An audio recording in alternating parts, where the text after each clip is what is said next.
5 മാസത്തില് തല ഉറച്ചു, കമിഴ്ന്നു പോയി ഒക്കെ ആയതായിരുന്നു. ചേട്ടനൊരു ഉമ്മ എടുക്കോ? സന്തോഷായ? നമ്മളിപ്പോഴും ഒരു കുഞ്ഞിനെ പോലെ കൊണ്ട് നടക്കല്ലേ. ചെറിയ കാലിന്റെ ഒരു മുടന്തോ അങ്ങനെ എന്തെങ്കിലുമൊക്കെ ആയാൽ മതിയായിരുന്നു, വേറെ പ്രശ്നങ്ങളൊന്നും ആവില്ല. അങ്ങനെയൊക്കെ ഞാൻ മനസ്സുകൊണ്ട് ആഗ്രഹിച്ചിരുന്നു. പക്ഷെ ഈ ഒരു അവസ്ഥയിലൊക്കെയാണ് നിൽക്കുന്നത്. Best smile of the year ആയിരുന്നു അല്ലേ? Best smile of the year. പക്ഷെ ആൾക്ക് പ്രശ്നം മുഴുവൻ ബ്രെയിനിലായിരുന്നു. അങ്ങനെയാണ് പിന്നെ രണ്ടാമത്തെ ഒരു കുട്ടി എന്നുള്ളൊരു ഇതിലേക്ക് വന്നത്. മെന്റലി അവൻ ഇമ്പ്രൂവ്മെന്റ് ആയത് ഉണ്ടായതിനു ശേഷമാണ്. ഇതുപോലെ ഉണ്ടായിരുന്ന കുട്ടി തന്നെ ഇപ്പൊ പഠിച്ചുകൊണ്ടിരിക്കുകയാണ്. നമുക്ക് അവനെ കാണുമ്പോൾ ഭയങ്കര ഒരു സന്തോഷമാണ്. നമ്മൾക്കപ്പോൾ ആ കുറച്ച് സമയം നമ്മുടെ ലേറ്റ് ആയതിന്റെ ആയിരിക്കാം ഇത്രയും അധികം അവന് ബ്രെയിനിൽ ഇൻഫെക്ഷൻ ബാധിക്കാനായിട്ട് കാരണം. ഇപ്പോഴൊന്നും ഒരു പ്രശ്നമില്ല. ഇപ്പൊ ആൾക്ക് കറക്റ്റ് ആളുടെ ടൈമിങ്ങിന് ആ കാര്യങ്ങൾ നടക്കണം. അല്ലെങ്കിൽ അതിനൊരു നോട്ടമൊക്കെ ഇങ്ങനെ നോക്കും. അപ്പൊ തന്നെ ഒരു നേരം കഴിഞ്ഞ ആൾക്ക് കുളിച്ചില്ലെങ്കിൽ അങ്ങനെയൊക്കെ ഒരു ഇതൊക്കെ ഉണ്ട്. ആൾക്ക് എല്ലാ കാര്യങ്ങളും കറക്റ്റ് ആയിട്ടൊക്കെ നടക്കണം. ആളുടെ ഒരു ടൈം ടേബിൾ അനുസരിച്ചിട്ട് എല്ലാ കാര്യങ്ങളും പോകുന്നു. ഇത്ര മണിക്ക് ഭക്ഷണം അവനറിയില്ല, അവൻ വിശക്കണമെന്ന് നമ്മളെടുത്ത് പറയില്ല. അപ്പൊ നമ്മള് കറക്റ്റ് ആ ടൈം നോക്കി ആൾക്ക് ഭക്ഷണം കൊടുക്കണം. മല്ലു മുംബൈ സ്വാതി ചാനലൊക്കെ എങ്ങനെ പോകുന്നു? നന്നായി പോകുന്നു. നന്നായിട്ട് പോകുന്നുണ്ട്. കണ്ണന്റെ ഇപ്പൊ ഡെയിലി റുട്ടീനൊക്കെ കറക്റ്റ് ആയിട്ട് പോകുന്ന ഞങ്ങള് വന്നപ്പോ ഒന്ന് ശല്യപ്പെടുത്തിയായിരുന്നു അല്ലേ? കണ്ണൻ കുളിക്കേണ്ട സമയമായിരുന്നു. അതെ അതെ, കണ്ണൻ കുളിക്കേണ്ട സമയമായിരുന്നു. കണ്ണനെ കുളിക്കാൻ സമ്മതിച്ചില്ല അല്ലേ അണ്ണ? കണ്ണൻ പക്ഷെ ക്യാമറയും വീഡിയോ ഒന്നും ആയത് കാരണം ആൾക്ക് കുഴപ്പമില്ല. വേറെ എന്തെങ്കിലും പരിപാടിയാണെങ്കിൽ ഇടഞ്ഞേനെ. ഇപ്പം നമ്മള് വന്നപ്പോ ഭയങ്കര ചിരിച്ചൊക്കെ ഇരിക്കുന്നുണ്ടായിരുന്നു അല്ലെ? ചിരിക്കുന്നത്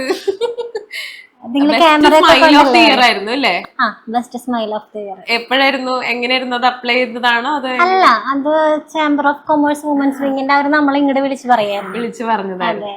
ഇത് രണ്ടാമത്തെ ആളല്ലേ? രണ്ടാമത്തെ ആള്. ആള് വേഗം പോവാണ്. ഇപ്പൊ എങ്ങനെ കണ്ണന്റെ ഒരു ഡെയിലി റുട്ടീനൊക്കെ എങ്ങനെയാ പോവാ? ഡെയിലി എന്ന് പറഞ്ഞാൽ കുറച്ച് ടാസ്ക് ആണ് ആളുടെ പരിപാടികളൊക്കെ. ഫുഡ് കൊടുക്കാനാണ് ഏറ്റവും ബുദ്ധിമുട്ട്. ബാക്കിയൊന്നും അങ്ങനെ വലിയ വാശിയും കാര്യങ്ങളോ ഒന്നുമില്ല. ഫുഡ് കൊടുക്കുക എന്ന് പറഞ്ഞാൽ ആൾക്ക് ഭക്ഷണം കഴിക്കാനൊക്കെ കുറച്ച് മടിയാ. ആൾക്ക് ഇഷ്ടമുള്ള സാധനങ്ങളാണെങ്കിൽ കുഴപ്പമില്ല, മധുരത്തിനോടാണ് കൂടുതൽ ഇഷ്ടം. അല്ലാത്തതൊക്കെ കഴിക്കാൻ ഇത്തിരി മടിയൊക്കെയാണ്. പിന്നെ ഒന്നും അവനെ കൊണ്ട് അങ്ങനെ വലിയ വാശിയോ കാര്യങ്ങളോ ഒന്നുമില്ല. ആള് എല്ലാത്തിനും സഹകരിച്ച് നിൽക്കുന്ന ഒരു പ്രകൃതാണ്.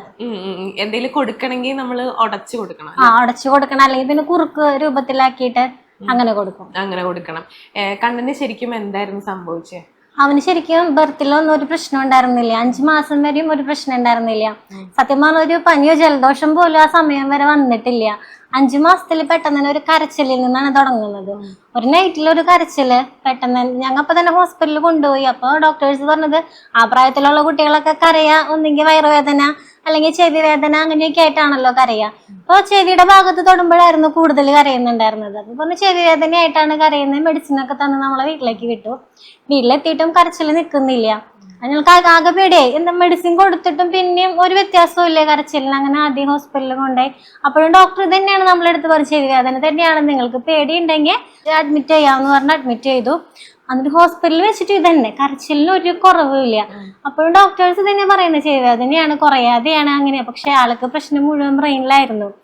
2 ദിവസം അവിടെ ഹോസ്പിറ്റലിൽ അഡ്മിറ്റ് ആയി ഇരിക്കുന്ന സമയത്ത് 2 ദിവസം കഴിഞ്ഞപ്പോഴാണ് കൈ ഇങ്ങനെ ബലം പിടിച്ചു നിൽക്കുക. അപ്പോഴും നമുക്കറിയില്ല.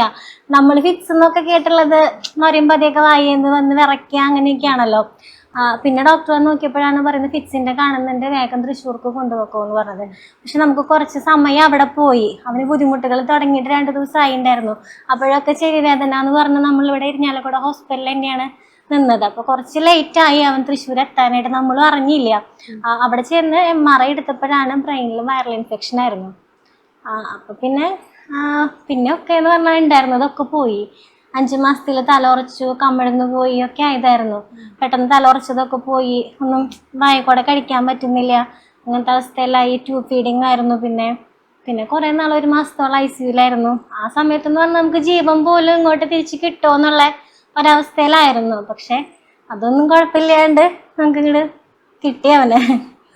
സ്വാതി ആ ഒരു വീഡിയോയില് ഇങ്ങനെ പറയുന്നുണ്ടായിരുന്നു, ഡോക്ടർമാര് പറഞ്ഞിട്ടുണ്ടായിരുന്നു എന്തെങ്കിലും ഒരു വൈകല്യം ഉണ്ടാവും എന്നുള്ളത്.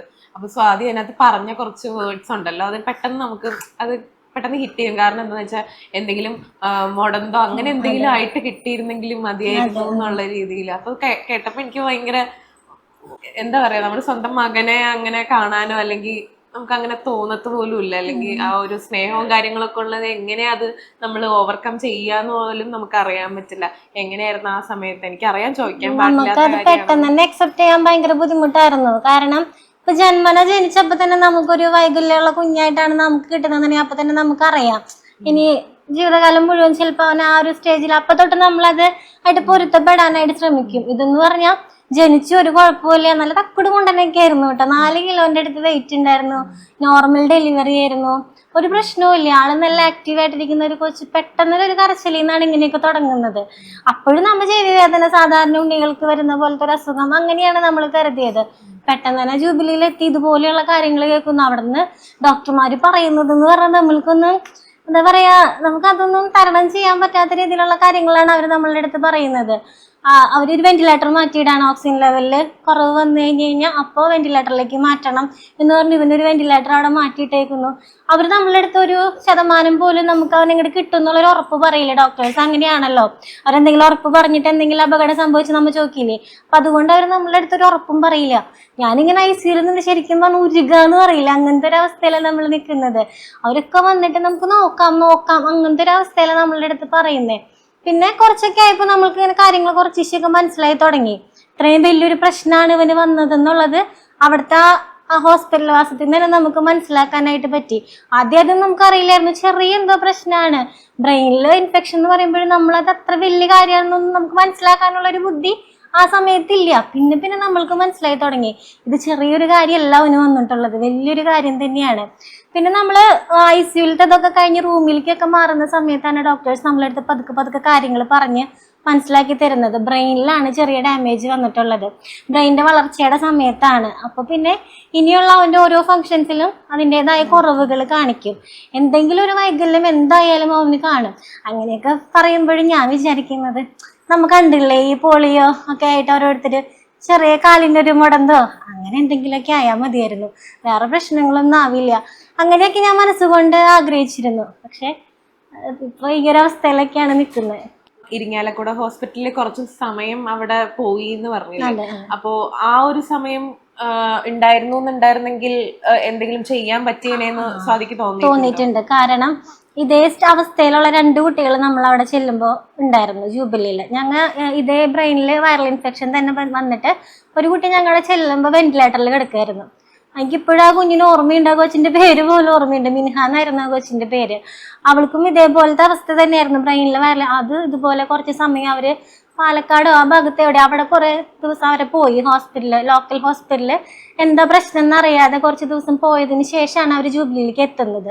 അങ്ങനെ ആ കുട്ടിക്ക് പെട്ടെന്ന് തന്നെ ഓക്സിജൻ ലെവലിൽ വേരിയേഷനൊക്കെ വന്നിട്ടാണ് വെന്റിലേറ്ററിലേക്ക് മാറ്റിയത്. അതുപോലെ തന്നെ ഒരു കൊച്ച് ഇതുപോലെ ചെറിയ ബുദ്ധിമുട്ടുകളും പനിയൊക്കെ ആയിട്ട് അവര് രാവിലെ തന്നെ ഈ ബുദ്ധിമുട്ടുകൾ കണ്ടപ്പോൾ ജൂബിലിയിലേക്കാണ് കൊണ്ടുവന്നത്. അപ്പൊ പനിക്ക് മരുന്നുകളൊക്കെ തന്ന ഒരു വീട്ടിലേക്ക് വിട്ടു. നൈറ്റിലും ഇതുപോലെ പ്രശ്നങ്ങൾ വന്നപ്പോൾ അവർ നേരെ ജൂബിലിയിലേക്ക് തന്നെ വന്നു. ആ കൊച്ചിപ്പോ മിടുക്കനായിട്ട് സ്കൂളിൽ പഠിച്ചുകൊണ്ടിരിക്കുക. അപ്പൊ ഞാൻ വിചാരിക്കും ആ കുറച്ച് ദിവസങ്ങള് നമ്മള് മുൻപേ അവനെ അറിഞ്ഞിരുന്നെങ്കിൽ ഒരു പക്ഷെ അത്രയ്ക്കൊരു ഇൻഫെക്ഷൻ അവന്റെ ബ്രെയിനെ ബാധിക്കില്ലായിരുന്നു, നമ്മൾ ട്രീറ്റ്മെന്റ് മുന്നിൽ കൊടുക്കാൻ പറ്റിയിരുന്നെങ്കിൽ. കാരണം ഇതുപോലെ ഉണ്ടായിരുന്ന കുട്ടി തന്നെ ഇപ്പൊ പഠിച്ചുകൊണ്ടിരിക്കുകയാണ്. നമുക്ക് അവനെ കാണുമ്പോൾ ഭയങ്കര ഒരു സന്തോഷമാണ് നമ്മൾക്ക്. അപ്പൊ ആ കുറച്ച് സമയം നമ്മുടെ ലേറ്റ് ആയതിന്റെ ആയിരിക്കാം ഇത്രയും അധികം അവന് ബ്രെയിനിൽ ഇൻഫെക്ഷൻ ബാധിക്കാനായിട്ട് കാരണം തോന്നിപ്പോ. ഇപ്പൊ രണ്ടാമതൊരു കുട്ടി ഉണ്ടായപ്പോ ആ ഒരു ടെൻഷൻ ഉണ്ടായിരുന്നു, ഇനി അങ്ങനെ എന്തെങ്കിലും സംഭവിക്കുമോ എന്നുള്ളൊരു ടെൻഷൻ ഉണ്ടായിരുന്നു. അത് ഞങ്ങൾ അമൃതയിൽ പോയിട്ട് ട്രീറ്റ്മെന്റ് എടുത്തിരുന്നു, ജനറ്റിക് എന്തെങ്കിലും പ്രശ്നമാണോ എന്ന് അറിയാൻ വേണ്ടിയിട്ട്.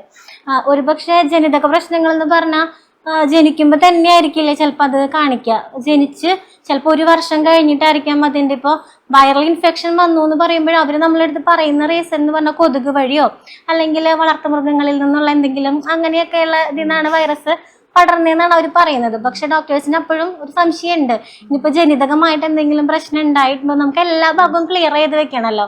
അങ്ങനെ ജനറ്റിക് ടെസ്റ്റ് ഒക്കെ ചെയ്തപ്പോൾ അങ്ങനത്തെ പ്രശ്നങ്ങളൊന്നും അവന് ഉണ്ടായിരുന്നില്ല. അപ്പൊ അതുകൊണ്ട് തന്നെ എനിക്ക് അടുത്ത കുഞ്ഞിന് അങ്ങനത്തെ പ്രശ്നം ഉണ്ടാവുമെന്ന് ഒരു പേടി ഉണ്ടായിരുന്നില്ല. പക്ഷെ പേടി ഉണ്ടായിരുന്നത് വേറൊരു കുട്ടി ഉണ്ടായിക്കഴിഞ്ഞാൽ എനിക്ക് ഇവനെ നോക്കുന്നതിൽ എനിക്ക് എന്തെങ്കിലും കുറവ് വരുമോ. നമുക്ക് ഓട്ടോമാറ്റിക്കലി കൊച്ചുകുട്ടിയാകുമ്പോൾ അവളെയും കൂടെ കൂടുതൽ ശ്രദ്ധിക്കണം, അതൊരു പേടിയായിരുന്നു. അങ്ങനെ ഞങ്ങൾ 5 വർഷം വേണ്ടാന്നൊക്കെ വിചാരിച്ചിങ്ങനെ നിന്നു. കാരണം നമ്മുടെ എല്ലാ സ്നേഹവും ഇവന് തന്നെ കൊടുക്കണം, അല്ലെങ്കിൽ എല്ലാ കെയറിങ്ങും ഇവന് തന്നെ കൊടുക്കണം എന്നൊക്കെയുള്ള ഒരു ചിന്ത നമ്മുടെ ഉള്ളിൽ ഉണ്ടായിരുന്നു. പക്ഷെ പിന്നീട് തോന്നി അത് കൊണ്ടത്തരാണ്. നമ്മളൊരു കുട്ടിയും കൂടെ വേണ്ടാന്ന് തീരുമാനിച്ചു കഴിഞ്ഞാൽ അവനും ആരെങ്കിലും കളിക്കണം, അങ്ങനെയൊക്കെയുള്ള ഒരു ചിന്തയൊക്കെ അവനും ഉണ്ടാവില്ലേ. അങ്ങനെയാണ് പിന്നെ രണ്ടാമത്തെ ഒരു കുട്ടി എന്നുള്ളൊരു ഇതിലേക്ക് വന്നത്. പക്ഷെ അവൾ ഉണ്ടായതിനു ശേഷം അവൻ ഒരുപാട് മെന്റലി അവൻ ഇമ്പ്രൂവ്മെന്റ് ആയത് അവൾ ഉണ്ടായതിനു ശേഷമാണ്. ഒരുപാട് മാറ്റം ഉണ്ടായി. എന്തൊക്കെ ചിരിക്കാനും കളിക്കാനും. ചിരിയും കളിയൊക്കെ ആൾക്കൊരു കൗതുകമായിരുന്നു അവളെ കണ്ടപ്പോ. ഒരു കുഞ്ഞി എന്തോ ഒരു സാധനം പ്രസവിച്ചൊക്കെ കൊണ്ടുവന്നപ്പോ എനങ്ങണു കളിക്കണു, അവനങ്ങനെ അറിയില്ലല്ലോ. അപ്പൊ അവനൊരു ശരിക്കും ഒരു കൗതുകമായിരുന്നു അവളെ കണ്ടപ്പോ. അപ്പൊ അവളിങ്ങനെ കുഞ്ഞിലാണെങ്കിലും നീന്താനും എഴയാനും ഒക്കെ തുടങ്ങിയപ്പോഴൊക്കെ ആണെങ്കിലും ഭയങ്കര ഒരു സന്തോഷവും ഭയങ്കര വ്യത്യാസങ്ങൾ അവന് മെന്റലി ഉണ്ടാക്കിയിട്ടുണ്ട് അവളുടെ ഒരു വരവിലൂടെ. എന്തൊക്കെ ട്രീറ്റ്മെന്റ്സ് ഇപ്പൊ എടുത്തോണ്ടിരിക്കുന്നത്? ഇപ്പൊ ഫിസിയോതെറാപ്പി ചെയ്യുന്നുണ്ട്, ആയുർവേദ ട്രീറ്റ്മെന്റ് എടുക്കുന്നുണ്ട്. പിന്നെ വീട്ടിൽ ഞാനിങ്ങനെ അവന് മെന്റലി എക്കണോമി ഇമ്പ്രൂവ്മെന്റ് ഉണ്ടായതിന്റെ മെയിൻ കാര്യം എന്ന് പറയുന്നത് എപ്പോഴും ഞാൻ അവനോട് സംസാരിച്ചുകൊണ്ടിരിക്കും. അങ്ങനെ എല്ലാ കാര്യങ്ങളും വീഡിയോസ് ഒക്കെ പറയുമ്പോ ഈ ട്രീറ്റ്മെന്റ്സും കാര്യങ്ങൾക്കും എന്തായാലും ഒരുപാട് പണവും കാര്യങ്ങളും ഒക്കെ ചെലവാകുന്നുണ്ട്. അതുകൊണ്ടാണ് ഒരു ചാനൽ തുടങ്ങാന്ന് വിചാരിച്ചത്. അതുകൊണ്ടെന്നല്ല, ഞാനിപ്പോ ഒരു ചാനൽ തുടങ്ങിയിട്ട് ഒരു 3-4 വർഷമൊക്കെ ആയി. വീട്ടിലിരുന്ന് എന്തെങ്കിലും ചെയ്യണമെങ്കിൽ വെറുതെ ഇരിക്കാൻ സത്യം പറഞ്ഞാൽ ഇഷ്ടമില്ല. പണ്ട് മുതൽക്ക് എന്തെങ്കിലുമൊക്കെ ചെയ്തുകൊണ്ടിരിക്കാൻ ഭയങ്കര ഇഷ്ടം. പക്ഷെ നമുക്ക് ഇങ്ങനെ ഒരു സിറ്റുവേഷൻ വന്നപ്പോൾ നമുക്കൊന്നും ചെയ്യാനും പറ്റാത്ത അവസ്ഥയാണ്. കാരണം ഇവനെ നോക്കലും വീട്ടിലത്തെ കാര്യങ്ങളും കഴിഞ്ഞാലും നമുക്ക് ഒന്നിനും നേരമില്ല. പിന്നെ കല്യാണി ഉണ്ടായതിനു ശേഷമാണ് ആ ലോക്ക്ഡൌൺ ഒക്കെ വന്നപ്പോഴാണ് ഞാൻ ചെറുതായിട്ട് ബോട്ടിലാട്ട് കാര്യങ്ങളൊക്കെ ചെയ്ത്. അതൊക്കെ എൻ്റെ ഒരു സന്തോഷമാണ്. അത്യാവശ്യം വരയ്ക്കും, അങ്ങനെയുള്ള ക്രാഫ്റ്റ് കാര്യങ്ങളൊക്കെ ഭയങ്കര ഇഷ്ടമാണ്. അപ്പോൾ ആ സമയത്ത് എല്ലാവരും യൂട്യൂബ് ചാനൽ തുടങ്ങുന്ന ഒരു സമയമായിരുന്നു, കൊറോണയുടെ ആ ഒരു സമയത്ത്. അപ്പോൾ കുറെ പേര് എൻ്റെ അടുത്ത് ചോദിച്ചു ഇങ്ങനെ കുറെ കാര്യങ്ങളൊക്കെ ചെയ്യും. ഞാൻ കേക്കൊക്കെ ഉണ്ടാക്കി സെയിലൊക്കെ ചെയ്യും, അങ്ങനെയൊക്കെ ആയിരുന്നു. ഇവർ രണ്ടാളിട്ടിട്ടാണ് കേട്ടോ ഇതൊക്കെ ചെയ്യുന്നത്. എന്നാലും എനിക്കത്, കാരണം ഇവരുടെയൊക്കെ കാര്യങ്ങൾ ആലോചിക്കുമ്പോൾ നമുക്ക് ടെൻഷനും കാര്യങ്ങളൊക്കെ ഉണ്ട്. നമ്മുടെ മൈൻഡ് ഒന്ന് റിലാക്സ് ആയി നമുക്ക് ഇഷ്ടമുള്ള എന്തെങ്കിലും കൂടെ ചെയ്താലേ നമുക്ക് നമ്മുടെ മൈൻഡ് ഒന്ന് കൂളാക്കി വെക്കാൻ പറ്റുള്ളൂ. അപ്പോൾ കുറെ പേരൊക്കെ ചോദിച്ചു എല്ലാവരും യൂട്യൂബ് ചാനലൊക്കെ തുടങ്ങണമെന്ന്, ചാനലൊക്കെ ഉണ്ടാക്കി ഇങ്ങനെ ഇട്ടൂടെ. അപ്പം ഞാൻ എനിക്കറിയില്ല ഇതെങ്ങനെ ചെയ്യാമെന്നൊന്നും, ചാനൽ തുടങ്ങുന്നത് പോലെ എങ്ങനെയാണെന്ന് എനിക്കറിയില്ല. അങ്ങനെ ഞാൻ യൂട്യൂബിൽ തന്നെ നോക്കി യൂട്യൂബ് ചാനൽ എങ്ങനെ തുടങ്ങാന്നൊക്കെ നോക്കിയിട്ട് എനിക്ക് സത്യം പറഞ്ഞാൽ കണ്ണനെ കാണിക്കണം എന്നേ ഉണ്ടായിരുന്നില്ല കേട്ടോ ചാനലിൽ. കാരണം നമ്മുടെ സമൂഹം അത് എങ്ങനെ എടുക്കുമെന്ന് എനിക്ക് നല്ല രീതിയിൽ അറിയായിരുന്നു. അതുകൊണ്ട് ഞാൻ ഉണ്ടാക്കുന്ന ക്രാഫ്റ്റ് ഐറ്റംസും കേക്കിന്റെ സാധനങ്ങളും ഒക്കെ തന്നെയാണ് ഞാൻ വീഡിയോസ് ആയിട്ട് ആദ്യം ചെയ്തിട്ടുള്ളത്. പക്ഷെ ഈ യൂട്യൂബിൽ വീഡിയോസ് കയറി വരാന്ന് പറയുന്നത് അറിയാലോ, ഭയങ്കര പണിയുള്ളൊരു കാര്യമാണ്. വീഡിയോസ് ഒന്നും അങ്ങനെ റീച്ച് ആവുന്നൊന്നും ഉണ്ടായിരുന്നില്ല. പക്ഷെ എൻ്റെ ഒരു ഉദ്ദേശം എന്ന് പറഞ്ഞു കഴിഞ്ഞാൽ, ഞാൻ ഈ ചാനൽ തുടങ്ങിയപ്പോൾ തന്നെ മല്ലൂമോം ബൈ സ്വാധീനം തന്നെയായിരുന്നു അതിന്റെ പേര്. എന്നിൽ അമ്മേനെ എടുത്ത് കാണിക്കണം എന്നായിരുന്നു എനിക്ക് ആഗ്രഹം ഉണ്ടായിരുന്നത്. പക്ഷെ കല്യാണിനെ മാത്രമായിട്ട് എനിക്ക് കാണിക്കാനും പറ്റില്ല. കണ്ണനെ കാണിച്ചാൽ അത് എങ്ങനെ എടുക്കുമെന്ന് എനിക്കറിയില്ല. അങ്ങനെ പിന്നെ എന്തോ ഒരു ഇത് തോന്നി, കണ്ണനൊക്കെ കൂടി വേണ്ടിയാണല്ലോ ഞാൻ ഈ എല്ലാ കാര്യങ്ങളും ചെയ്യുന്നത്. എന്നാൽ കണ്ണന്റെ കാര്യങ്ങളൊക്കെ തന്നെ ഒരു വീഡിയോ ആയിട്ട് ഇടാമെന്ന് വിചാരിച്ച് എന്തോ ഒരു ധൈര്യത്തിൽ അങ്ങനെ ഇട്ട് പോയതാ. പക്ഷെ ആ വീഡിയോ പെട്ടെന്ന് ഭയങ്കരമായിട്ട് വൈറലായി. അപ്പൊ പിന്നെ നമുക്കൊരു കോൺഫിഡൻസ് ഒക്കെ കിട്ടി. പിന്നെ ഞാൻ എന്ത് വീഡിയോ ഇട്ടാലും ആളുകൾക്ക് കാണണ്ട, എല്ലാവർക്കും കണ്ണനെ കണ്ടാ മതി. കണ്ണൻ ഉണ്ടായി കഴിഞ്ഞിട്ട് ഇപ്പം റിലേറ്റീവ്സ് ആയാലും അല്ലെങ്കിൽ കൂടെ നിൽക്കുന്നവരായാലും നോക്കാനായിട്ടോ അല്ലെങ്കിൽ എന്തെങ്കിലും വിമുഖത കാണിച്ചിട്ടുണ്ടോ, അതെന്തെങ്കിലും ശ്രദ്ധയിൽപ്പെട്ടിട്ടുണ്ടോ? ഇല്ല, എൻ്റെ വീട്ടുകാരൊക്കെ എനിക്ക് ഭയങ്കര സപ്പോർട്ടായിരുന്നു. എല്ലാ കാര്യത്തിനും വീട്ടിൽ നിന്നൊക്കെ ഭയങ്കര സപ്പോർട്ടായിരുന്നു. പക്ഷെ ഫാമിലിയിലെ തന്നെയുള്ള 1-2 പേര് പറഞ്ഞതായിട്ട് ഞാൻ ഇങ്ങനെ കേട്ടിട്ടുണ്ട്.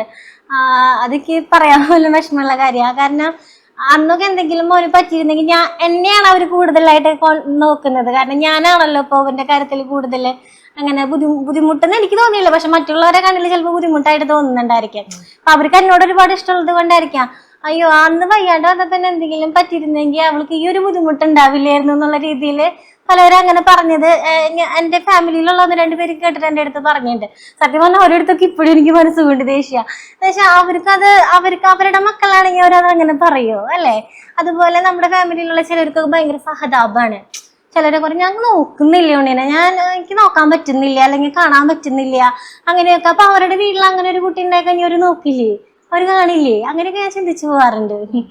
സ്വാതിക്ക് അങ്ങനെ വിഷമം ഉണ്ടാവുമെന്ന് എനിക്കറിയാം. അല്ലെങ്കിൽ ബാക്കിയുള്ള കുട്ടികളൊക്കെ, ഈ ഒരു പ്രായത്തിലുള്ള കുട്ടികളൊക്കെ സ്കൂളിൽ പോവുകയും അല്ലെങ്കിൽ കളിച്ച് തിരിച്ച് നടക്കുകയൊക്കെ ചെയ്യുമ്പോഴേക്കും കണ്ണനെ ആ ഒരു രീതിയിലേക്ക് ഒന്ന് മാറ്റണം എന്നുള്ള രീതിയിലൊക്കെ നമുക്ക് പറ്റില്ല എന്നുണ്ടെങ്കിലും ചിന്ത പോയിന്നിരിക്കും.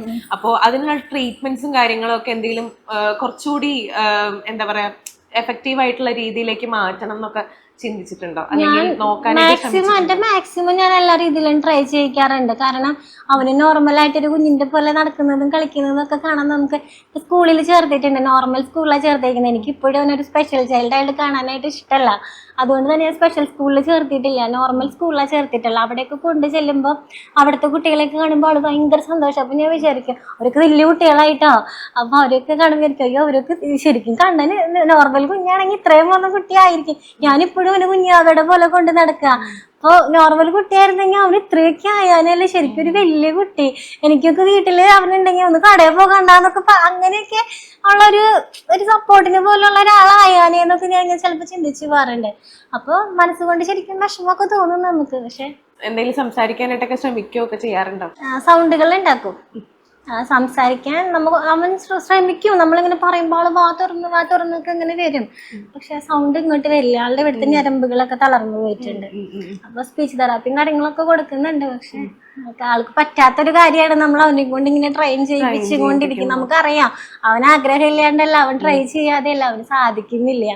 എങ്ങനെയാ അപ്പൊ ഈ സ്ട്രെയിൻ ചെയ്യുമ്പോ നമുക്ക് ഒരുപാട് ഇങ്ങനെ അറിയാൻ പറ്റുമല്ലോ, ആൾക്ക് കുറച്ച് സ്ട്രെയിൻ ആവുന്നുണ്ട് എന്നുള്ള രീതിയിൽ. അത് കഴിഞ്ഞ പിന്നെ ആള് എങ്ങനെ അത് കാണിക്കുക സ്ട്രെയിൻ ആവുന്നുണ്ട് അങ്ങനെ ആൾക്ക് ഇഷ്ടമാണ് ഓരോന്ന് ട്രൈ ചെയ്യാനായിട്ടൊക്കെ ആണെങ്കിലും. നമ്മളിങ്ങനെ അത് പറയുക അമ്മാന്ന് വിളിക്കി കണ്ടെന്നൊക്കെ ആളിങ്ങനെ വായി തുറന്നൊക്കെ വരും. അപ്പൊ ആൾ ഒരുപാട് ട്രൈ ചെയ്യുന്നുണ്ടെന്ന് നമുക്ക് മനസ്സിലാവും. പക്ഷെ ആളെ കൊണ്ട് പറ്റാത്തത് കൊണ്ടാണ്. ഇപ്പൊ സ്വാതിയിലെ അമ്മേനെ എടുത്ത് കാണിക്കുക എന്നുള്ള രീതിയിലാണ് ചാനൽ തുടങ്ങിയെന്ന് പറഞ്ഞിട്ടുണ്ടായിരുന്നില്ലേ? അപ്പോ ഞാൻ താഴെ വന്നിട്ടുള്ള കമന്റ്സുകൾ ഒരുപാട് ശ്രദ്ധിച്ചിട്ടുണ്ടായിരുന്നു. അത് കൂടുതലും എനിക്ക് തോന്നുന്നു 90% അമ്മമാര് തന്നെയാണ് അതിനകത്ത് വന്ന് കമന്റ് ചെയ്തേക്കുന്നത്. അപ്പൊ അതിനകത്ത് ഒരു അമ്മ ഇങ്ങനെ പറഞ്ഞേക്കുന്നത് എന്താ വെച്ചാല്, ഈ ഒരു സമയത്ത് അമ്മമാരൊക്കെ കുട്ടികൾ ഇട്ടിട്ട് പോകുന്ന ഒരു പ്രവണത കാണാൻ ഇപ്പോഴെന്ന് നേരത്തെ ഉണ്ട്. പക്ഷെ ഇപ്പൊ സോഷ്യൽ മീഡിയയിൽ കുറച്ചുകൂടി വാർത്തകളൊക്കെ കുറച്ചുകൂടി വന്നു തുടങ്ങിയപ്പോ ആ ഒരു കാര്യങ്ങളൊക്കെ നമ്മൾ അധികമായിട്ട് കേൾക്കുന്നുണ്ട്. അപ്പൊ ആ ഒരു രീതിയിൽ വെച്ച് നോക്കി സ്വാതി ഇപ്പോഴും കുഞ്ഞിനെ പോലെ കൊണ്ടുനടക്കുക. ഇപ്പൊ 11 വയസ്സായി കാണാന്, പക്ഷെ ഇപ്പോഴും കുഞ്ഞുമാവേനെ പോലെ ഇങ്ങനെ കൊണ്ടുനടക്കണം. ആരെങ്കിലും പറഞ്ഞിട്ടുണ്ടോ? എല്ലാവരും പറയാറുണ്ട് അങ്ങനെ ഇങ്ങനെ കൊണ്ടു നടക്കുന്നതിനൊക്കെ ഭയങ്കര ഒരു സ്നേഹത്തോടു കൂടെ എൻ്റെ അടുത്ത് പറയാറുണ്ട്. പക്ഷെ അത് ഞാനല്ല, ചിലവരൊക്കെ പറയും സ്വാതിയായിട്ടാണ് കേട്ടോ ഇങ്ങനെ കൊണ്ട് നടക്കുന്നത്. പക്ഷെ ഏതൊരു അമ്മമാർക്ക് അങ്ങനെയല്ലേ പറ്റുള്ളൂ. നമ്മൾ നോർമലായിട്ട് ഉണ്ടാവും എന്ന് വിചാരിക്കുന്ന ഒരു കൊച്ചൊക്കെയാണ്. പെട്ടെന്ന് തന്നെ അവനൊന്നും ഇല്ലാണ്ടായ പോലെ ഏതൊരു അമ്മയിലും അങ്ങനെ. അത് മാത്രമല്ലേ ഞാനും ചെയ്യുന്നുള്ളൂ. എനിക്ക് അതിൽ ഞാൻ സ്പെഷ്യലായിട്ട് എനിക്ക് തോന്നാറില്ല. അത് ഏതൊരു അമ്മയാണെങ്കിലും അങ്ങനെയല്ലേ ചെയ്യുള്ളൂ. നമ്മൾക്ക് അവനെ നോക്കിയല്ലേ പറ്റൂ. ഇപ്പൊ ഒരുപാട് നാളുകൾ കഴിഞ്ഞിട്ടല്ലേ കണ്ണൻ ഉണ്ടായത്. അപ്പൊ എനിക്ക് തോന്നുന്നു ട്രീറ്റ്മെന്റ്സും കാര്യങ്ങളൊക്കെ എടുത്തിട്ടാണ് കണ്ണൻ ഉണ്ടായത്. അപ്പൊ ആ ഒരു ട്രീറ്റ്മെന്റിനെ ബേസ് ചെയ്തിട്ട് എന്തെങ്കിലും കുഴപ്പം കൊണ്ടാണോ അങ്ങനെ എന്തെങ്കിലും ചിന്തിച്ചിട്ടുണ്ടോ? ഇല്ല, അങ്ങനെയൊന്നുമല്ല. അവന് ഈ ബ്രെയിനിൽ വൈറൽ ഇൻഫെക്ഷൻ വന്നതാണ് കാരണം. അത് മെയിനായിട്ട് അവർ പറയുന്നത് നെൽവയലുകള് നമ്മൾ പണ്ടൊക്കെ പറയില്ലേ ജപ്പാൻ ജ്വരം എന്നൊക്കെ പറയില്ലേ, അങ്ങനെ ഒരു തരം ഇതായിരുന്നു ആൾക്ക്. നെൽവയലുകളിൽ നിന്ന് വരുന്ന ഒരു തരം വൈറസ് ആയിരുന്നു. ഞാൻ ഡെലിവറി കഴിഞ്ഞിട്ട് എന്റെ വീടിന്റെ അടുത്തായിരുന്നു. അവിടേക്ക് ഈ പാടം കാര്യങ്ങളൊക്കെ കൂടുതൽ. ഒരുപക്ഷെ അതായിരിക്കാം. പക്ഷെ അവിടെയൊക്കെ എത്രയോ കുട്ടികൾ ഉണ്ടാവുന്നു. അവർക്കൊന്നും ഒരു കുഴപ്പം നമുക്ക് വരാനിരിക്കുന്നു. നമ്മളിങ്ങനെ ഒരു കാര്യം അനുഭവിക്കണം എന്നുണ്ടാവും. അതിനൊക്കെ ഡോക്ടേഴ്സിനൊക്കെ ഒരു റീസൺ അത് പറയാം എന്ന് മാത്രം അല്ലേ. അല്ലെങ്കിൽ നമ്മുടെ നാട്ടിലൊക്കെ എത്രയോ കുട്ടികൾ ഒരു കുഴപ്പമില്ലാണ്ട് ജീവിച്ചു വരുന്നു. ആദ്യമൊക്കെ മൂക്കിൽ കൂടെ ട്യൂബ് ഇട്ടിട്ടല്ലേ ആദ്യം കഴിച്ചുകൊണ്ടൊക്കെ ഇരുന്നത്, അല്ലെങ്കിൽ ഫുഡൊക്കെ അങ്ങനെയല്ലേ കൊടുത്തോണ്ടിരുന്നത്. സോ ആദ്യം അതെങ്ങനെയായിരുന്നു മാനേജ് ചെയ്തിട്ടുണ്ടാവുക? കാരണം സാധാരണ കഴിപ്പിക്കും പോലെ അല്ലല്ലോ കൊടുക്കുക. അപ്പോ അതൊക്കെ എങ്ങനെ മാനേജ് ചെയ്ത് പോയി? ഹോസ്പിറ്റലിൽ വെച്ചിട്ടായിരുന്നു അങ്ങനെ ട്യൂബ് ഫീഡിങ് ഉണ്ടായിരുന്നത്. അപ്പോൾ അവര് തന്നെയാണ് നമ്മളെ പാലൊക്കെ കലക്കി കൊടുത്താൽ മതി നഴ്സുമാർക്ക്. അവര് തന്നെയാണ് ട്യൂബിൽ കൂടെ നമുക്ക് പൊസിഷനൊക്കെ നോക്കണം. ശരിക്കും വയറ്റിലേക്ക് തന്നെയല്ല എത്തുന്ന ലെൻസിലേക്കൊക്കെ അത് ഇരിക്കുകയാണെന്നുണ്ടെങ്കിൽ അതൊക്കെ വലിയ ബുദ്ധിമുട്ടുകളാവുമല്ലോ. ആ ഒരു പൊസിഷനൊക്കെ നോക്കിയിട്ട് അവര് തന്നെയാണ് കൊടുക്കുക. വീട്ടിലേക്ക് വരുന്ന സമയത്ത് ട്യൂബ് ഇല്ല. അതിന് വേണ്ടി ഞങ്ങൾ ഹോസ്പിറ്റലിൽ വേറെ ഇവിടെ ഇരിഞ്ഞാലക്കുടയിൽ വന്നിട്ട് വേറെ ഹോസ്പിറ്റലിൽ അഡ്മിറ്റ് ആവുക ചെയ്തേ. കാരണം അവര് പറഞ്ഞു നമ്മളെടുത്ത് ട്യൂബുമായിട്ട് വീട്ടിലേക്ക് പൊക്കോളാന്ന് പറഞ്ഞു ജൂബിലിന്ന്. പക്ഷെ സത്യം പറഞ്ഞാൽ എനിക്ക് ധൈര്യം ഉണ്ടായിരുന്നില്ല. അവർ നമ്മളെ പഠിപ്പിച്ച് തരാന്ന് പറഞ്ഞു, പൊസിഷൻ നോക്കുന്നതും കാര്യങ്ങളൊക്കെ പഠിപ്പിച്ച് തരാന്ന് പറഞ്ഞു. പക്ഷെ എനിക്ക് പേടിയായിരുന്നു. ഇവന്റെ ഓരോ കാര്യത്തിലും എനിക്ക് ഭയങ്കര പേടിയായിരുന്നു. നമ്മളുടെ കയ്യിൽ നിന്ന് ഒരു മിസ്റ്റേക്ക് വരാൻ പാടില്ല. അപ്പൊ ഞങ്ങൾ പറഞ്ഞു അത് പറ്റില്ല, ഞങ്ങൾക്ക് അങ്ങനെ കൊടുക്കാനൊന്നും അറിയില്ല എന്ന് പറഞ്ഞപ്പോ അവര് പറഞ്ഞാൽ അടുത്തുള്ള ഏതെങ്കിലും ഹോസ്പിറ്റലിൽ പോയിട്ട് അണ്ട് ഞങ്ങൾ ഇവിടെ ഒരു 10-15 ദിവസം ഇരിഞ്ഞാലക്കുടയിൽ ഈ പാല് കൊടുക്കാൻ വേണ്ടി മാത്രം ഒരു ഹോസ്പിറ്റലിൽ വന്ന് അഡ്മിറ്റ് ആയി. അത് കഴിഞ്ഞ് പിന്നെ ആദ്യം ജൂബിലിയിലേക്ക് ചെന്നപ്പോ അവര് പതുക്കെ ട്യൂബൊക്കെ ഊരി വായേക്കൂടെ കൊടുത്തു നോക്കിയപ്പോ ചെറുതായിട്ടൊക്കെ ഒന്ന് ഇറക്കുന്നുണ്ടായിരുന്നു. അങ്ങനെയാണ് ട്യൂബ് മാറ്റിയത്. ആ സമയത്തൊക്കെ നമുക്ക് ICUയിൽ കിടക്കുമ്പോഴാണ് കേട്ടോ ട്യൂബ്. അത് കഴിഞ്ഞ് വാർഡിലേക്ക് റൂമിലേക്കൊക്കെ മാറ്റിയപ്പോഴും ഈ ട്യൂബ് ഉണ്ട്. അപ്പൊ നമുക്ക് പുറത്തുള്ള അമ്മമാരൊക്കെ കുട്ടികളെ കൊണ്ട് നടന്നിട്ടൊക്കെ ഭക്ഷണം കൂടി, ശരിക്കും ഞാൻ അവനങ്ങനെ കൊണ്ട് നടന്ന് 5 മാസത്തിലാണ്, നമ്മ 6 മാസം തൊട്ടാണ് ഫുഡ് വേറെ കൊടുക്കുള്ളൂല്ലോ, അതുവരെ ബ്രസ്റ്റ് ഫീഡിങ് ആണല്ലോ. ഞാൻ സത്യം പറഞ്ഞാൽ അവനിങ്ങനെ കൊണ്ട് നടന്ന് ഭക്ഷണം കൊടുത്തിട്ടില്ല ആ ഒരു സമയം വരെ. അപ്പോൾ കുഞ്ഞു കുട്ടികളെയൊക്കെ അമ്മമാരെ കൊക്കത്തൊക്കെ വെച്ച് കാക്കയെ കാണിച്ച് പൂച്ചയെ കാണിച്ചൊക്കെ നമ്മ അങ്ങനെ കൊടുക്കില്ലേ, അതൊക്കെ നമ്മൾ ഏതൊരു അമ്മമാർക്ക് ഒരു ആഗ്രഹമുള്ള കാര്യമില്ല. അപ്പൊ അതൊക്കെ കാണുമ്പോൾ സത്യം പറഞ്ഞാൽ നമുക്ക് ഭയങ്കര വിഷമം തോന്നും, എനിക്കതിന് പറ്റുന്നില്ലല്ലോ എന്നൊക്കെ. പക്ഷെ ട്യൂബൊക്കെ ഊരിയിട്ട് അവൻ ചെറിയ രീതിയിലെങ്കിലും മായക്കോടെ കഴിച്ചു തുടങ്ങിയപ്പോ ഭയങ്കര സന്തോഷമായിരുന്നു സത്യം പറഞ്ഞാ. ഈ ഡെയിലി റുട്ടീനൊക്കെ ആള് കറക്റ്റ് ആയിട്ട് ചെയ്യാനായിട്ട് മടിയൊക്കെ കാണിക്കാറുണ്ടോ? ആദ്യങ്ങളിലൊക്കെ ഭയങ്കര പ്രശ്നമായിരുന്നു, ഭയങ്കര കരച്ചിലൊക്കെ ആയിരുന്നു ഈ വയ്യായ വന്ന സമയത്തൊക്കെ. ഇപ്പോഴൊന്നും ഒരു പ്രശ്നമില്ല. ഇപ്പൊ ആൾക്ക് കറക്റ്റ് ആളുടെ ടൈമിങ്ങിന് ആ കാര്യങ്ങൾ നടക്കണം, അല്ലെങ്കിൽ അതിനൊരു നോട്ടൊക്കെ ഇങ്ങനെ നോക്കും. അപ്പൊ തന്നെ ഒരു നേരം കഴിഞ്ഞ ആൾക്ക് കുളിച്ചില്ലെങ്കിൽ അങ്ങനെയൊക്കെ ഒരു ഇതൊക്കെ ഉണ്ട്. ആൾക്ക് എല്ലാ കാര്യങ്ങളും കറക്റ്റ് ആയിട്ടൊക്കെ നടക്കണം. ആളുടെ ഒരു ടൈം ടേബിൾ അനുസരിച്ചിട്ട് എല്ലാ കാര്യങ്ങളും പോകുന്നു. ഇത്ര മണിക്ക് ഭക്ഷണം അവനറിയില്ല, അവൻ വിശക്കണമെന്ന് നമ്മളെടുത്ത് പറയില്ല. അപ്പൊ നമ്മള് കറക്റ്റ് ആ ടൈം നോക്കി ആൾക്ക് ഭക്ഷണം കൊടുക്കണം. ഇപ്പൊ എല്ലാരും ഒരു സഹതാപത്തിന്റെ കണ്ണില് നോക്കുന്നു എന്നറിയില്ല, ചില സമയത്ത് അതൊരു ബുദ്ധിമുട്ടായിട്ട് തോന്നുന്നു. സത്യമായിട്ട് എനിക്ക് സഹതാപത്തോട്, ഇപ്പൊ കണ്ണനോടാണെങ്കിലും ചിലവരൊക്കെ ഇപ്പൊ ഗസ്റ്റ് ഒക്കെ വരുമ്പോഴാണെങ്കിലും എന്റെ വാവേ വയ്യേ അങ്ങനത്തെ രീതിയിലുള്ള ഇതിലൊക്കെ ചോദിക്കില്ലേ, അതൊന്നും എനിക്ക് സത്യം പറഞ്ഞാൽ ഇഷ്ടമല്ല. അവനും ഇഷ്ടമല്ല. അവനങ്ങനെ ചോദിച്ചു കഴിഞ്ഞാൽ അവന് സങ്കടം വരും. അവന് വയ്യാന്ന് പറയുന്നത് പോലെ അവനും ഇഷ്ടമല്ല. ആളുടെ അടുത്ത് ആളുടെ ഒരു വൈബില് എന്താ കണ്ടാ സുഖല്ലേ ആ ഒരു ലെവലില് ചോദിക്കും എന്താണ് അവനും ഇഷ്ടം. അങ്ങനെ നമ്മ നോർമൽ ഒരു കൊച്ചിന്റെ അടുത്ത് എങ്ങനെയാണോ സംസാരിക്കുക ആ ഒരു ലെവലിൽ ചോദിക്കുന്നത് അവനും ഇഷ്ടം നമുക്കും ഇഷ്ടം. സഹതാപത്തോട് കൊടുക്കുക. നമ്മള് ഇതിൽ നിന്നൊക്കെ എങ്ങനെയെങ്കിലും ഒക്കെ ഒന്ന് കയറി വരാനാണ് നമ്മൾ ശ്രമിച്ചുകൊണ്ടിരിക്കുന്നത്. ഇതൊക്കെ ആയിട്ട് പൊരുത്തപ്പെട്ടു പോകും. അതിനിടയിൽ ആളുകൾ വന്നിട്ട് ഇങ്ങനെ സഹതാപത്തോട് കൂടെ കാണുമ്പോൾ നമുക്കത് പിന്നെയും നമ്മൾ ഡൗൺ ആക്കിക്കൊണ്ടല്ലേ ഇരിക്കുള്ളൂ. പുറത്തേക്കൊക്കെ പോകുമ്പോ എങ്ങനെയാ? ഭയങ്കര ഇഷ്ടമാണ് യാത്ര പോവാൻ. യാത്ര എന്നല്ല, മുറ്റത്തേക്ക് ഇറങ്ങിയ ഒരാൾക്ക് ഭയങ്കര സന്തോഷമാണ്, ഭയങ്കര ഇഷ്ടം. അതുകൊണ്ട് ഞങ്ങൾ എല്ലാവിടേക്കും കൊണ്ടുപോവുകയും ചെയ്യും. എല്ലാവിടേക്കും ആളെ സത്യം പറഞ്ഞാൽ ഇപ്പൊ എനിക്ക് വേറെ ബുദ്ധിമുട്ടെന്നല്ല, അവന്റെ വെയിറ്റ് കൂടണ്. അപ്പൊ നമുക്ക് എടുത്തുകൊണ്ടൊക്കെ നടക്കാനൊക്കെ ഉള്ള ഒരു പ്രയാസമൊക്കെ ഉണ്ട്. എന്നാലും ഞാൻ മാക്സിമം നമുക്ക് ഇപ്പൊ കുറെ വലുതായി കഴിഞ്ഞാൽ നമുക്ക് പറ്റുമോ എന്താണെന്ന് നമുക്കറിയില്ല. നമ്മൾ ആഗ്രഹിക്കുന്നത് അവൻ നോർമൽ കുഞ്ഞായി എങ്ങനെയെങ്കിലും ഒരു മിറാക്കിൾ സംഭവിച്ചാണെങ്കിൽ നമുക്ക് അങ്ങനെ വരണം എന്നൊക്കെയാണ്. പക്ഷെ നമുക്ക് എന്താണ് ദൈവം വെച്ചേക്കുന്നതെന്ന് നമുക്ക് പറയാൻ പറ്റില്ല. അപ്പൊ നമുക്ക് പറ്റുന്നിടത്തോളം അവൻ എല്ലാവരുടെയും കൊണ്ടുപോയി കാണിക്കണം, എല്ലാ കാഴ്ചകളും അവൻ കാണണം എന്നൊക്കെ ഭയങ്കര ആഗ്രഹമുണ്ട്. അതുകൊണ്ട് എല്ലായിടത്തേക്കും കൊണ്ടുപോകാറുണ്ട്. ഭയങ്കര സന്തോഷമാണ് അത്.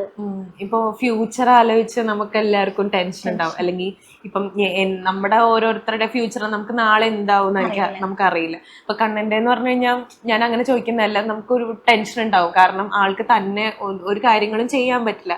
അത് ആലോചിച്ച് സ്വാതി എന്തെങ്കിലുമൊക്കെ ആലോചിച്ച് വെച്ചിട്ടുണ്ടോ? പ്ലാൻ ചെയ്തിട്ടോ അങ്ങനെ എന്തെങ്കിലും കണക്കൂട്ടി വെച്ചിട്ടുണ്ടോ? നമുക്ക് എപ്പോഴും ആഗ്രഹം എന്ന് പറഞ്ഞാൽ ശരിക്കും നോർമൽ കുട്ടിയായിട്ട് നടക്കണം, ഇരിക്കണം, അവനേതായ കാര്യങ്ങൾ അവൻ സ്വയം ചെയ്യണം എന്നൊക്കെയാ. പക്ഷെ നമ്മള് എന്താ പറയാ, യാഥാർത്ഥ്യം എന്ന് പറഞ്ഞൊരു സാധനം ഉണ്ട്, അത് നമ്മൾ ഉൾക്കൊണ്ടേ പറ്റും. പെട്ടെന്ന് അവനൊന്നും ഇരിക്കും അല്ലെങ്കിൽ നടക്കുന്നത് എനിക്കൊരു ഉറപ്പില്ലാത്ത കാര്യം. നമ്മൾ ആഗ്രഹിക്കാം, പക്ഷെ നമുക്കൊരു ഉറപ്പില്ലാത്ത കാര്യമാണ്. നമ്മളിപ്പോ ഇങ്ങനെ ഫിസിയോതെറാപ്പിസ്റ്റ് അതുപോലെ ഫിസിയാട്രിസ്റ്റ് അങ്ങനെയുള്ളവരെയൊക്കെ കാണുമ്പോൾ അവർ നമ്മളുടെ അടുത്ത് പറയുന്നത് നമുക്ക് അങ്ങനെയൊക്കെ ആഗ്രഹം ഉണ്ടാവും. പക്ഷെ അവർക്ക് എന്ത് ലെവലിലാണ് അവരിപ്പോ പോകുന്നത് അതിനെ കുറച്ചും കൂടെ ഇമ്പ്രൂവ് ചെയ്ത് ഈ ലെവലിൽ നിർത്തിയും കൊണ്ട് തന്നെ അവരവരുടെ ഇൻഡിപെൻഡന്റ് ആക്കാൻ നോക്കാന്നുള്ളതാണ് നമ്മൾക്ക് അവർക്ക് ഏറ്റവും ചെയ്തു കൊടുക്കുക. ഭാവിയിൽ അവരെന്തോ ആയിക്കോട്ടെ, നടക്കോ ഇരിക്കോ അതൊക്കെ നമ്മൾ വിധിക്ക് വിട്ടുകൊടുക്കുക. ഈ ലെവലിൽ അവരെ എങ്ങനെ ഇൻഡിപെൻഡന്റ് ആക്കാന്നുള്ളതൊക്കെ. അപ്പൊ ഞാൻ ഇടയ്ക്ക് ആലോചിക്കും, ശരിക്കും വീൽ ചെയറിൽ ഇരുന്നിട്ട് അവനിപ്പോ ഈ റൂമിൽ നിന്ന് ആ റൂമിലേക്ക് വരണം. നമുക്ക് റിമോട്ട് കൺട്രോളിൽ യൂസ് ചെയ്യുന്ന വീൽ ചെയറും കാര്യങ്ങളൊക്കെ ഉണ്ട്. അതിനെങ്കിലും അവനൊന്ന് പ്രാപ്തനാക്കാൻ എനിക്ക് പറ്റണം എന്നൊരാഗ്രഹമുണ്ട്. പക്ഷെ അവന്റെ കൈയൊക്കെ ഭയങ്കര ടൈറ്റ് ആണ്, അവന്റെ കൈയുടെ ഫങ്ഷൻസ് ഒക്കെ ഭയങ്കര ഇതാണ്. അപ്പൊ അതൊക്കെ ഒന്ന് ഓക്കെ ആക്കി എടുത്ത് ഇപ്പൊ ഞാൻ അടുക്കളയിലുണ്ട്, ഇവിടെ ഇരിക്കുന്ന അവൻ എന്റെ അടുത്തേക്ക് ഒന്ന് വരണമെങ്കിൽ അതിനെങ്കിലും പറ്റുന്ന ഒരു രീതിയിലേക്ക് അവനെ ഭാവിയിലാക്കി എടുക്കണം എന്ന് എനിക്ക് മതിയായിട്ടുള്ള ഒരു ആഗ്രഹമുണ്ട്. ഡോക്ടേഴ്സ് എന്താ പറയണത് ആ ഒരു കാര്യത്തില്? അങ്ങനെ എന്തെങ്കിലും ട്രെയിൻ ചെയ്താൽ അത് നടക്കും തന്നെയാണ് പറയുന്നത്. സന്തോഷായോ?